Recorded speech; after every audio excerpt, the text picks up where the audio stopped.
Got him, coach. Up high upon a mountaintop, 5 towering, robed figures with bizarre masks obscuring their faces, shrouded by night, and yet as equally illuminated by the star fields above, stand by one another in a perfect half circle, the mouth of it facing outward toward the scenic mountainscapes. Lying before their gigantic, mangled feet, chiseled into the crust of the mountain's scalp, the original constellation coincidentally identical to the symbol emblematic of their unity, sits. Slowly, manifesting from behind a veil of erupting black smoke, appears another robed figure, kneeling before the large etched symbol. The figure retrieves a dagger and an effigy of an innocent from within the bowels of their cloak, and in one swift motion drags the blade across his own rib and savagely impales the effigy. One of the giants, a remorseful king, falls to their knees, wailing in sorrow.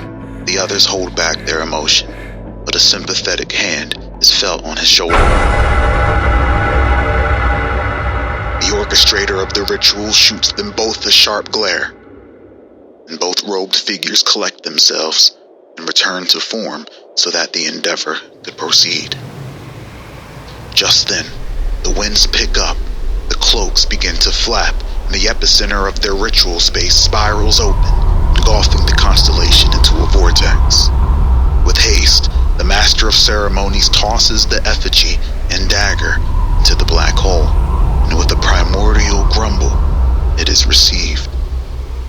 Just as quickly as it opened, the hole closed, triggering a timely, somber rain.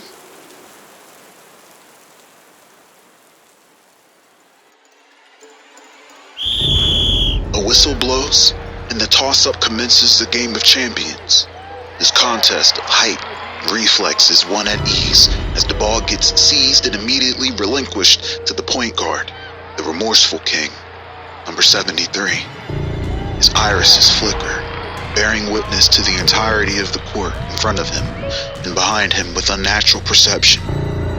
Like drones, his teammates strategically maneuver around the court in accordance to the game plan. A calculated setup, isolating the remorseful King 73 and their opposition's star player on their own quadrant at the top of the key.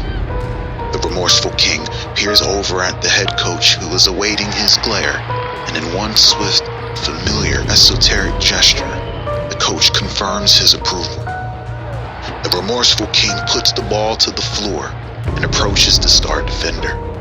Defender who is key to tying the series and the only obstacle in their way of the championship. The remorseful King dribbles with finesse and subtle supernatural nuance only an elite defender could notice. He could hardly keep his eyes fixed on the ball as it seemingly vanishes and clips through number 73's legs with perceived intangibility. The defender glanced at the referee to see if he was witnessing this, but it didn't seem so.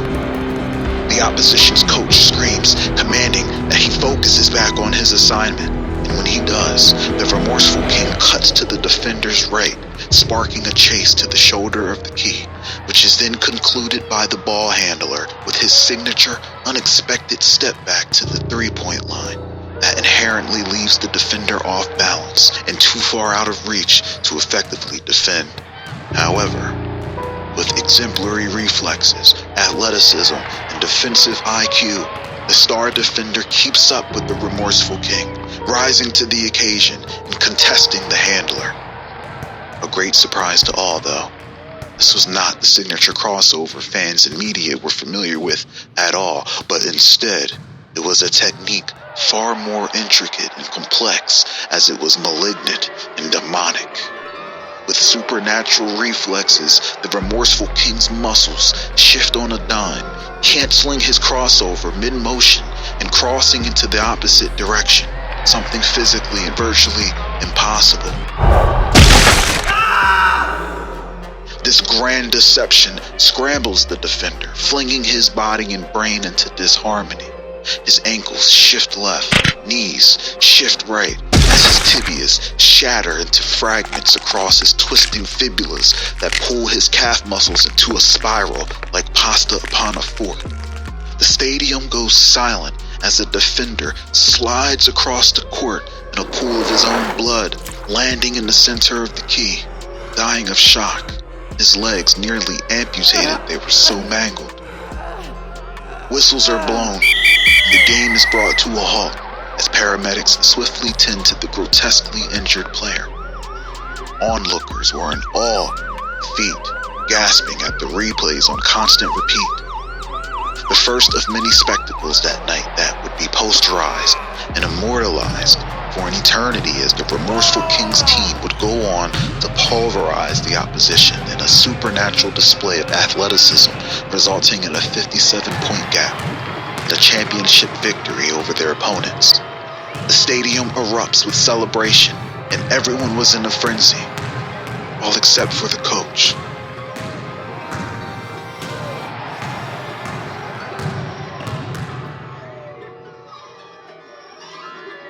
A good coach can change a game. A great coach is a sorcerer.